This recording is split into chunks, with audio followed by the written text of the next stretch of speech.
¿Qué es el Evangelio? Romanos 1:16. Para comenzar, voy a pedirles que se pongan en pie y vamos a orar primeramente. Padre nuestro, nos dirigimos ante su presencia, Señor, en esta mañana, suplicándole siempre por nuestras necesidades, pero también para expresar también nuestro agradecimiento por lo que usted ha hecho por nosotros. Por ese Evangelio en el cual hemos recibido por gracia y misericordia. Y le rogamos, Señor, que ese Evangelio sea extendido también a las personas que nos acompañan, que no son sus hijos, y que puedan recibir también el mensaje de salvación.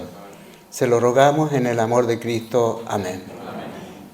Quedando en pie, leemos todos juntos el versículo 16 de Romanos capítulo 1. Y dice así la palabra del Señor: porque no me avergüenzo del Evangelio, porque es potencia de Dios para salud a todo aquel que cree, al judío primeramente y también al griego. ¿Asiento, hermanos? En el libro de Romanos, capítulo 1, el apóstol Pablo presenta el Evangelio y vemos que desde el primer versículo ya lo expresa así.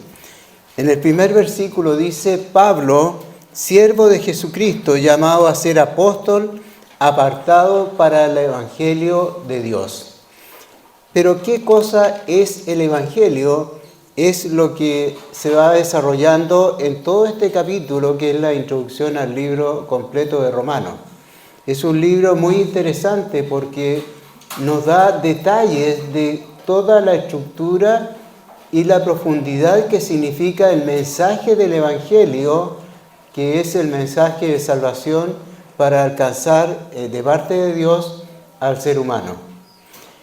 Y el Evangelio se define primeramente como una actividad de Dios, no es una actividad humana, porque el hombre es incapaz de lograr algo para alcanzar la justicia, para obtener la salvación a través de la condenación que existe en nuestra naturaleza pecaminosa. Todos los seres humanos nacemos para maldición, producto de la herencia del pecado que hemos heredado de nuestros padres Adán y Eva. Y es necesario que la gracia de Dios sobreabunde para que nosotros podamos romper la esclavitud que establece el pecado en el alma humana. Y esta actividad no la puede realizar ningún ser humano por su propio esfuerzo. Es simplemente la actividad de Dios. Es por eso que nosotros hablamos de la gracia de Dios. Y hay muchas personas que se cuestionan: ¿existe o no existe el libre albedrío? En la mañana, cuando despertamos, decidimos muchas cosas. Y podríamos decir que en nuestra vida, en el desarrollo de nuestra vida, siempre hay decisiones y actividades que optamos por uno o por otro camino.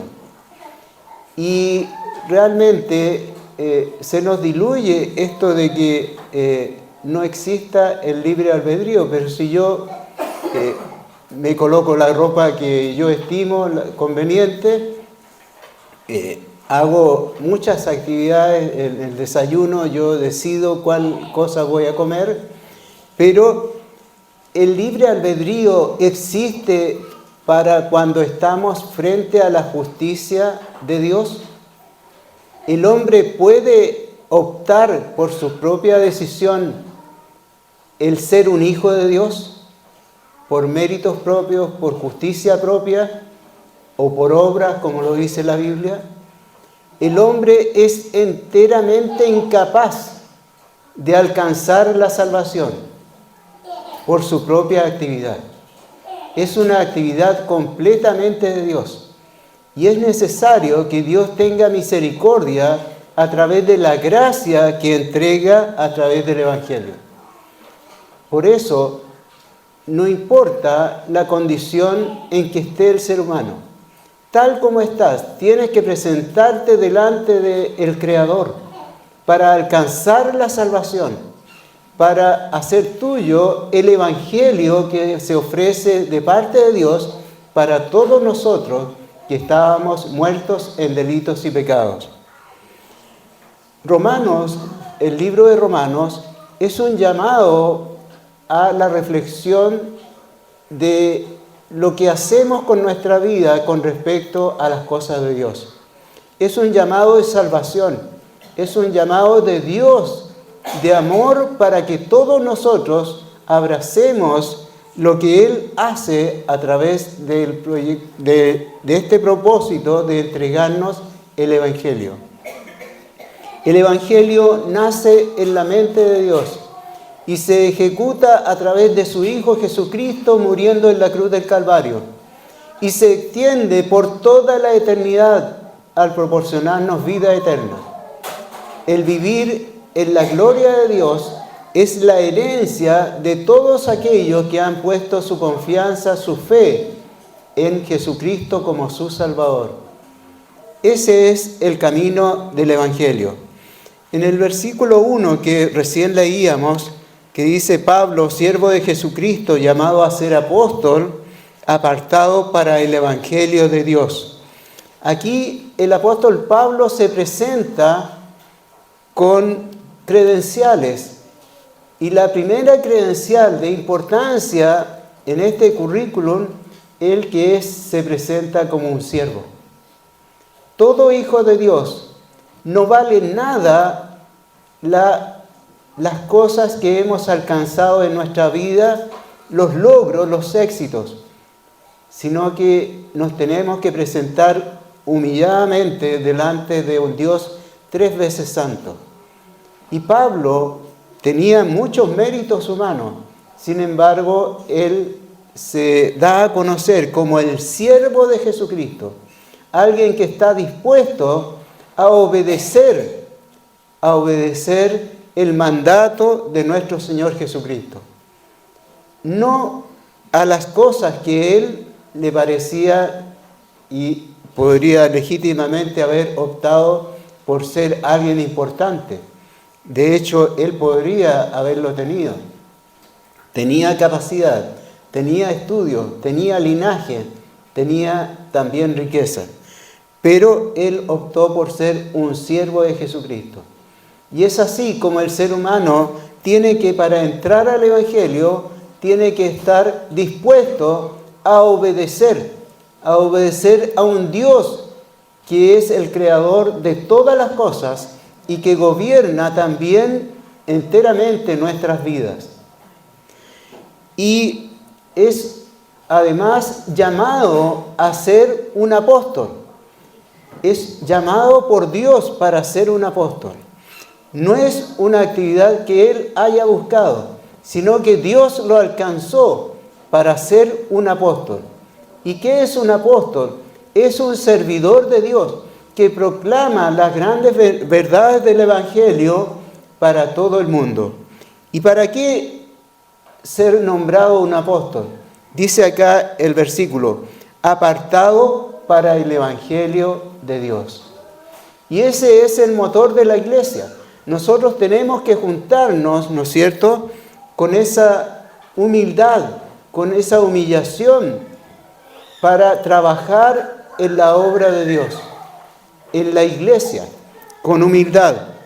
Y todo esto apartados, ¿para qué? para el Evangelio de Dios, para seguir extendiendo este mensaje de salvación a aquellos que no lo tienen.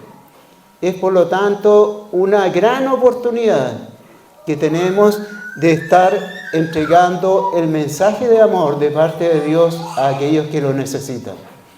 Como hemos sido alcanzados nosotros, también tenemos que participar con gozo y con mucho esfuerzo para alcanzar a aquellos que no conocen todavía a Jesucristo como su Salvador. En el versículo 2 dice que Él había antes prometido por sus profetas en las Santas Escrituras. En este versículo vemos que el desarrollo del Evangelio no es algo improvisado, sino que es algo que se ejecuta cumpliendo todas las cosas que estaban escritas con cientos de años antes. Es más, antes de que empezara el inicio de lo que nosotros conocemos como la historia, que es el desarrollo de la actividad humana sobre la tierra, ya este plan de redención ya estaba en la mente de Dios. No nace en la actividad humana, en la historia humana, en los sucesos que tiene la vida humana, sino que es enteramente, proviene de su origen de parte de Dios. Y todos los profetas que escribieron en el Antiguo Testamento apuntan al Evangelio entregado por Jesucristo. Entonces, es una promesa, porque antes había prometido, dice este versículo. Hay una promesa de redención de parte de Dios, así como el hombre cayó en el huerto del Edén y fue condenado por el pecado. También hay una oferta de promesa de parte de Dios para restaurar y entregar un camino de salvación. El Evangelio no es una actividad que nosotros podamos desarrollar con nuestras propias fuerzas. Es enteramente el poder de Dios. El poder de Dios, el que puede cambiar el alma humana. Cuando Él toca, transforma la vida de las personas. No es el intelecto o el argumento o la lógica que nosotros podamos plantear a una persona que estamos evangelizando.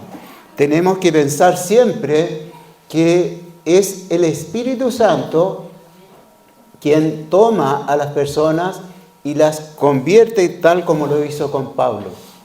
Fue llamado por Dios para hacer y cumplir el papel de apóstol para entregar el Evangelio de Dios. En el versículo 3 nos dice acerca de su Hijo, que fue hecho de la simiente de David, según la carne. Y vemos que en este versículo Pablo apunta a algo que es radicalmente importante en la figura de Jesucristo, el Hijo de Dios, quien ejecuta el plan de salvación en la cruz del Calvario. Dice que es de la simiente de David, según la carne. ¿Y qué quiere decir esto? Que Él, siendo Dios, se hizo un humano como todos nosotros. Él, en su naturaleza, es enteramente un ser humano. Se hizo como uno de nosotros, en lo que nosotros decimos un Dios encarnado, hecho hombre, para entregar el plan de salvación en la cruz del Calvario. Y contrasta con el versículo que viene a continuación, en el versículo 4, dice, el cual fue declarado Hijo de Dios con potencia, según el Espíritu de Santidad, por la resurrección de los muertos de Jesucristo, Señor nuestro. Entonces vemos que en el versículo 3 se establece la humanidad de Cristo. Y ahora en el versículo 4 se declara que Él es Dios. Es Dios con potencia. Es declarado Dios con potencia. Él es enteramente humano, pero también es completamente divino. Es un ser que no tiene comparación de ningún maestro que se haya levantado en la humanidad no tiene comparación al porte, a la realeza del Señor Jesucristo. Por eso nosotros nos llamamos cristianos, porque reconocemos en Jesucristo la deidad, pero también su humanidad, totalmente hombre, totalmente Dios. Seguimos en el versículo 5, dice, por lo cual recibimos la gracia y el apostolado para la obediencia de la fe en todas las naciones en su nombre. Entonces, con la base que ya está expresada en los versículos anteriores, Pablo sigue avanzando en su argumentación y dice, por la cual recibimos la gracia, porque el Evangelio es gracia de Dios, es un regalo enteramente de Dios para nosotros, que estábamos necesitados por la condenación que hay en todos nosotros, necesitados de ser rescatados de aquella condenación. Y como Dios, no tomando nada en cuenta de lo que éramos, de lo triste y abandonado que estaba nuestra alma en este mundo, sin embargo, en esa condición Dios nos toma y nos abraza y nos ama. Y nos hace sus hijos a través del Evangelio.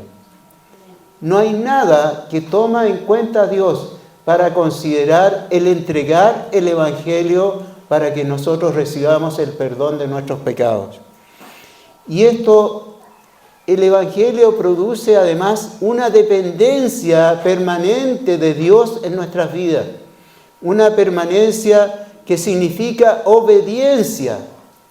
Porque el Evangelio, cuando se abraza el Evangelio, es para que nosotros seamos obedientes a la palabra de Dios, al mandato de Dios. No estamos en un libertinaje una vez que hemos recibido a Jesucristo como nuestro Salvador, sino que estamos llamados a cumplir y hacer la voluntad de Dios, de esforzarnos en entregar el Evangelio y seguirlo extendiendo por la gracia y misericordia de Dios. En el versículo 6 dice, entre los cuales sois también vosotros llamados de Jesucristo.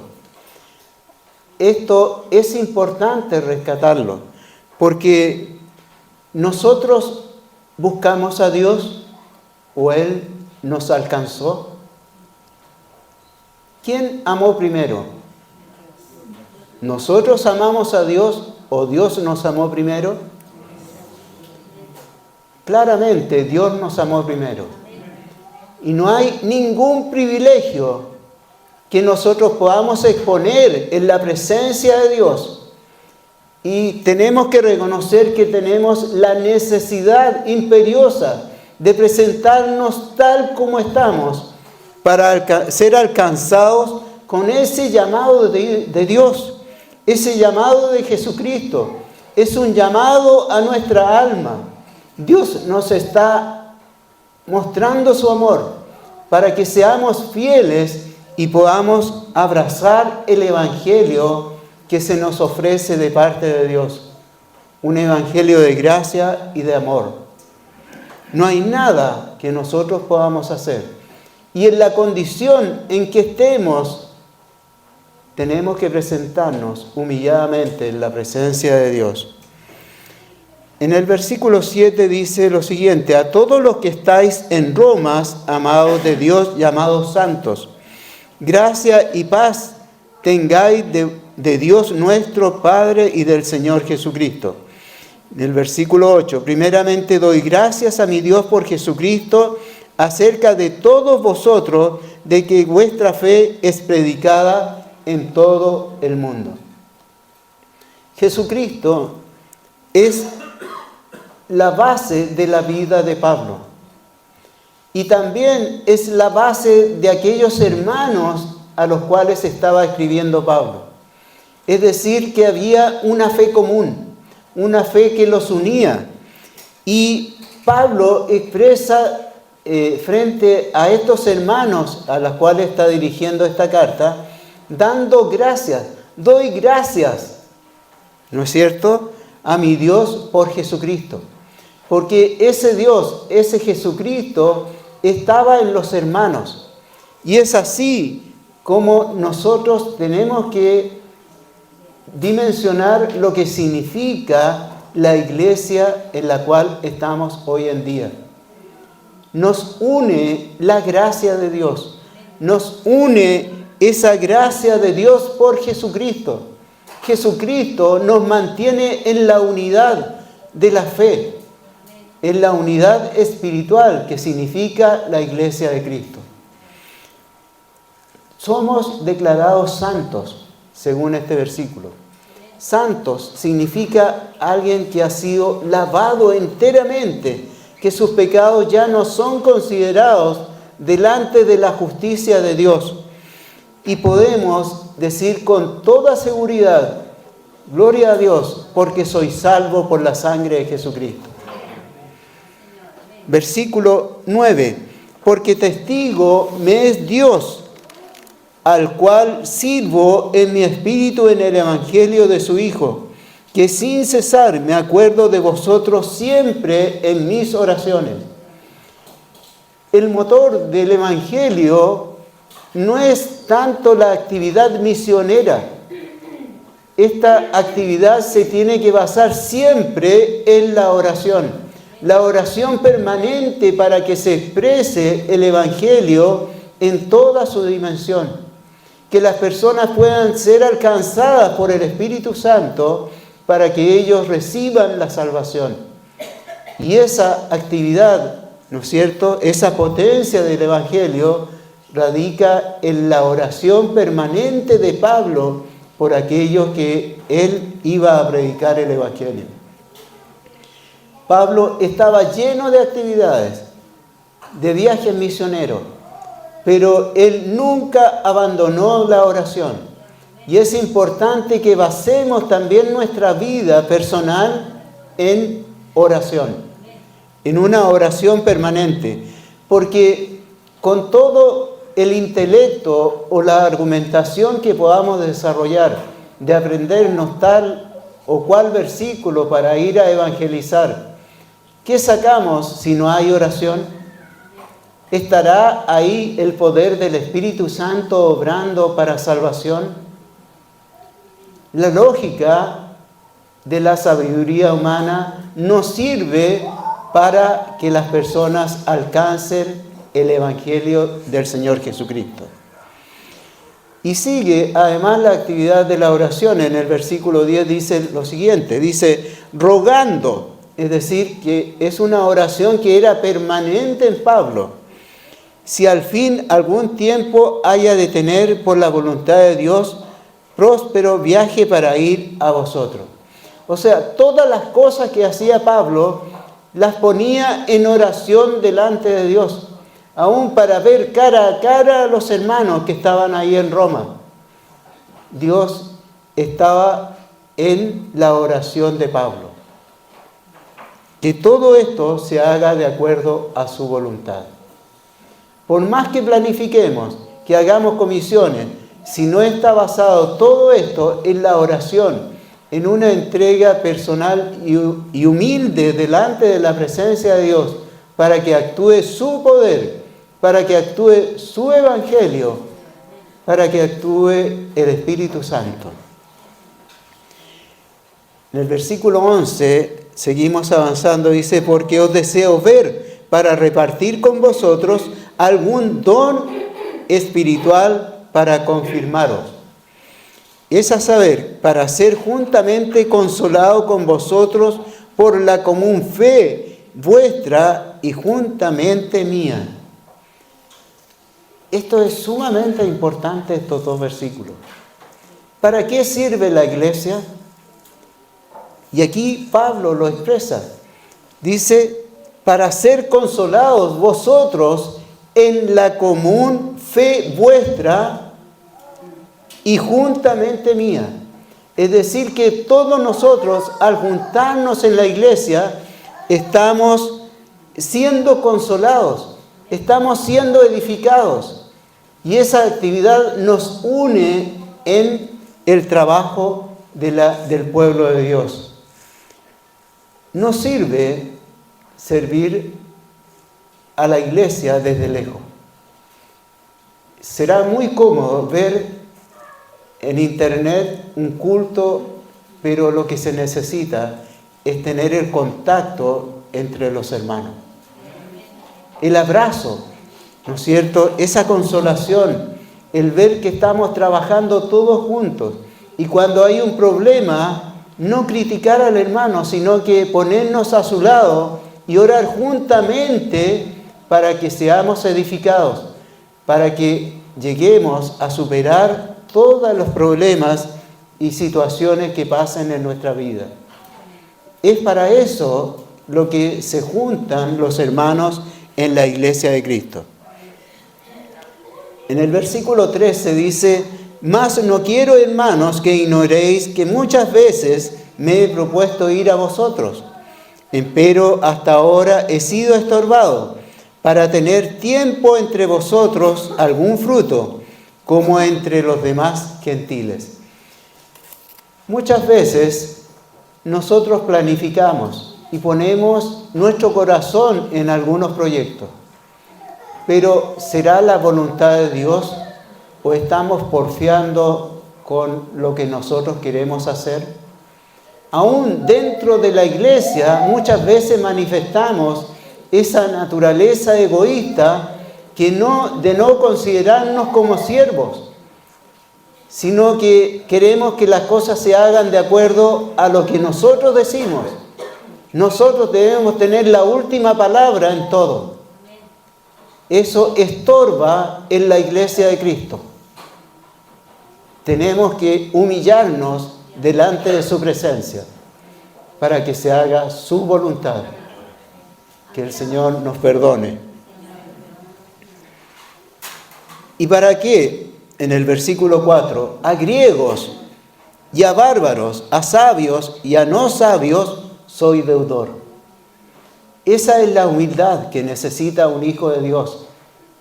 Una humildad de no importarle quién está al frente para recibir el mensaje del Evangelio, o quién participa dentro de la iglesia de Cristo. No tenemos que seleccionar a las personas. Eso causa división y es producto de una mente, de un corazón que no está bien de acuerdo a la vida espiritual. Porque tenemos que amar por sobre todas las cosas. Y debería ser la virtud más grande que desarrollemos en nuestra vida espiritual, soportándonos los unos a los otros, provocándonos al amor, buscando las oportunidades de abrazar a nuestros hermanos, aún de aquellos que muchas veces evitamos hasta de saludarlos. Abracemos con amor a todos los integrantes de la iglesia. No haya selección, porque eso significa que se está creciendo un corazón egoísta que se aparta de las cosas espirituales. Versículo 15 dice lo siguiente: así que, cuanto a mí, presto estoy a anunciar el Evangelio también a vosotros que estáis en Roma.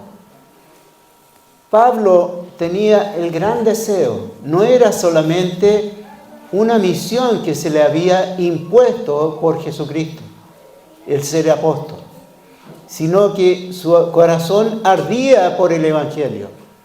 Él quería llevar y extender el Evangelio y muchas veces, ¿no es cierto?, lo hizo con pasión, con dedicación, con mucho esfuerzo para poder hacerlo. Qué gran ejemplo se nos presenta de parte de Pablo para todos nosotros.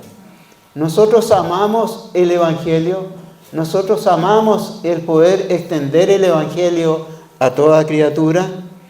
Bueno, tenemos la oportunidad, ¿no es cierto? La iglesia se está preparando y desde ya estamos orando y preparando nuestros corazones para que muchas personas alcancen el mensaje de salvación para su vida.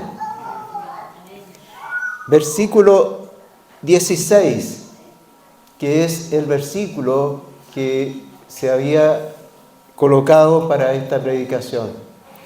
Dice, porque no me avergüenzo del Evangelio, porque es potencia de Dios para salud a todo aquel que cree, al judío primeramente y también al griego. No me avergüenzo, sino que Pablo, ¿quién era Pablo? El perseguidor de la iglesia. Y ahora él no tomaba en cuenta de aquellas personas que actuaban con él antes de su conversión. No tomaba en cuenta eso, porque ahora conocía un poder que era superior. Conocía de mano directa el poder de Dios en su vida. Y él no escondía su condición, que ahora era un hijo de Dios. Y nosotros tenemos que levantar nuestra cabeza y expresar con toda claridad que somos hijos de Dios, que somos salvos por la gracia y misericordia de Dios. No debe haber ningún temor en expresar que somos cristianos frente a todas estas corrientes que se levantan en contra de los valores cristianos. Nosotros tenemos que mostrar que somos diferentes, que pertenecemos al reino de Dios. Y este evangelio no es simplemente abrazar una filosofía, es el poder de Dios, es el poder completamente de Dios actuando y transformando la vida de las personas. Nos hace nuevas criaturas el evangelio. Una vez que abrazamos el evangelio, Dios nos toma y nos transforma en nuevas criaturas. Ahora empezamos a tener una vida de consagración, de santidad, un desarrollo que va haciendo el Espíritu Santo en nuestra vida. No estamos solos. Es el Espíritu Santo quien está operando en cada uno de nosotros. Y complementando a este versículo 16, en el 17 dice lo siguiente: porque en él la justicia de Dios se descubre de fe en fe, como está escrito, mas el justo vivirá por la fe. Porque ¿qué significa el Evangelio? Significa que la justicia de Dios ha sido aceptada por la sangre de Jesucristo, quien fue vertida en la cruz del Calvario, por ese sacrificio perfecto de Jesucristo, quien tomando nuestro lugar, Él acepta esa muerte voluntariamente para limpiar nuestros pecados y cumplir con toda la justicia de Dios. Es por eso que en este versículo 17 dice, porque en Él la justicia de Dios se descubre de fe en fe. Fe es el acto que nosotros hacemos cuando decimos, quiero aceptar a Jesucristo como mi Salvador. ¿Y por qué era necesario el Evangelio de Dios para nuestras vidas? Versículo 18. Dice, porque manifiesta es la ira de Dios del cielo contra toda impiedad e injusticia de los hombres, que detienen la verdad con injusticia. Y de ahí hasta el final, hasta el versículo 32 de este capítulo, vemos cómo está desglosado en detalle todo lo que hace el ser humano sin Dios. Primeramente, vamos a ver en el versículo 23, dice, trocaron la gloria de Dios incorruptible en semejanza de imagen de hombre. Es decir, trocaron la gloria de Dios en cosas que se podían construir con las propias manos. En el versículo 25 dice lo siguiente, dice, los cuales mudaron la verdad de Dios en mentira. Que no aceptan el ser humano la verdad que está contenida en las Sagradas Escrituras. Y muchos conscientemente rechazan el mensaje del Evangelio diciendo que es cosa del pasado, que todo lo que está escrito en la Biblia son mitos y leyendas. Y lamentablemente algunos cristianos también lo están enseñando. Después en el versículo 26, al medio del versículo dice, pues aún sus mujeres mudaron el natural uso en el uso que es contra naturaleza. Entonces vemos qué se está haciendo en la sociedad en la que estamos viviendo. En el versículo 27, también a la mitad dice, cometiendo cosas nefandas hombres con hombres y recibiendo en sí mismo la recompensa que convino a su extravío. Entonces, todas estas actividades están en contra de los principios establecidos por Dios.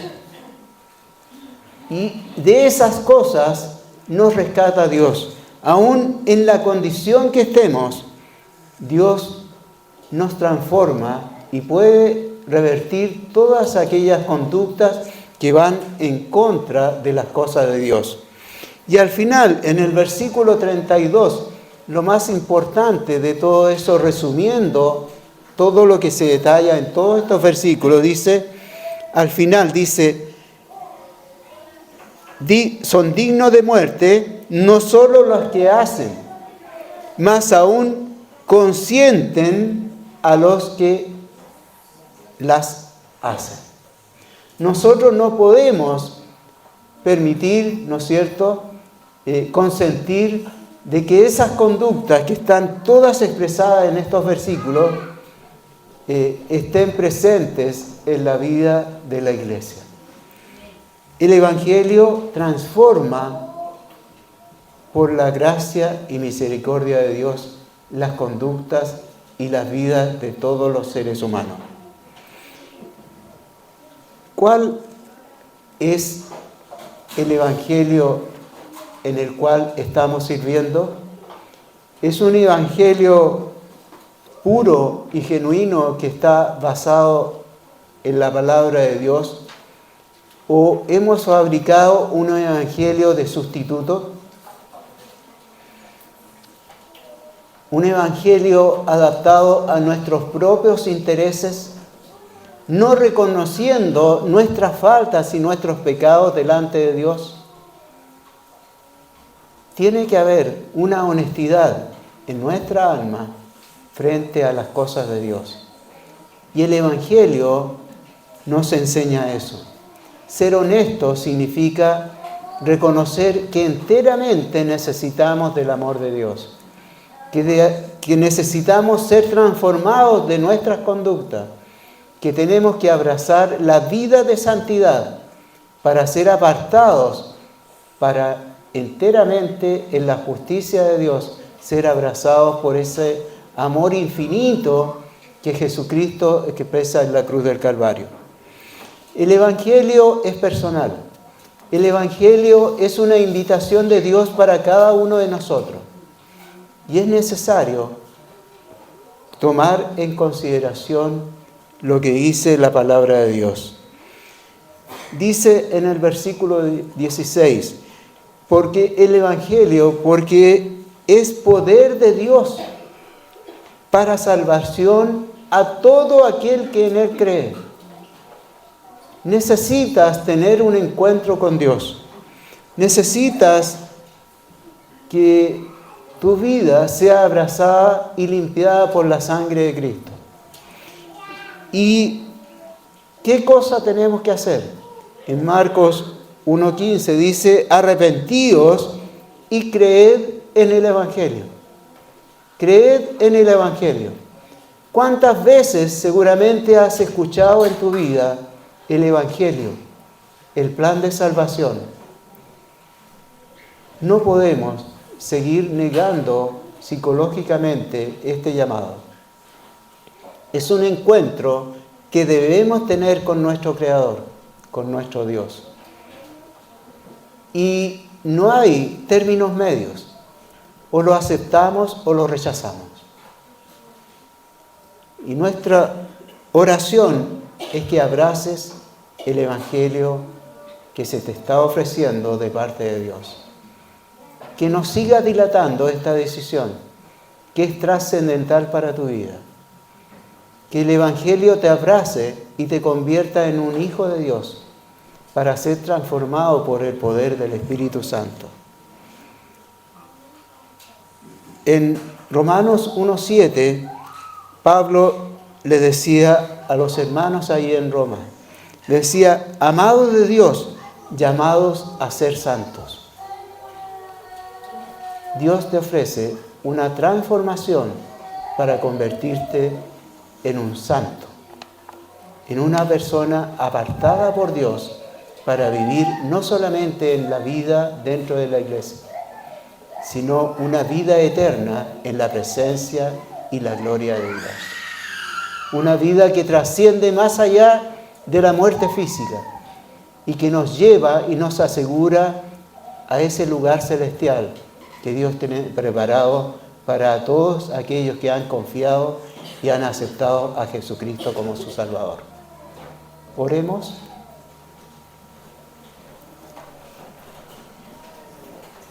Vamos a dar una oportunidad en esta oración, mientras la iglesia ora, de aquellas personas que no han aceptado a Jesucristo como su Salvador, para que hagan una decisión a este llamado de parte de Dios, de tomar el Evangelio y ser hechos nuevas criaturas por el poder de Dios.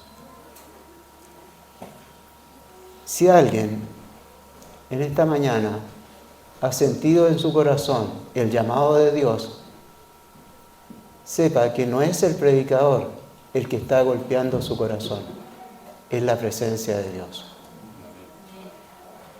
Y que haga una oración sencilla, diciendo que crees en el poder de la sangre de Cristo, quien es derramada en el lugar de nosotros en la cruz del Calvario, recibiendo una muerte que nosotros merecíamos, no Jesucristo. Pero no solamente Él murió por nuestro lugar, sino que también resucitó para demostrarnos que Él era el Hijo de Dios y a su vez para demostrarnos que en esa resurrección también participaremos en el día cuando Él venga por segunda vez. Si alguien en esta mañana está haciendo la aceptación de este Evangelio, le pido solamente que levante su mano para saber desde acá adelante si hay alguien que ha aceptado el Evangelio de Cristo. Levante, no hay nadie mirando, están todos orando. Solamente levante su mano para hacer una oración especial por esa decisión. Bueno, a la Iglesia de Cristo, en la cual estamos participando en esta iglesia, el Evangelio no puede quedar indiferente.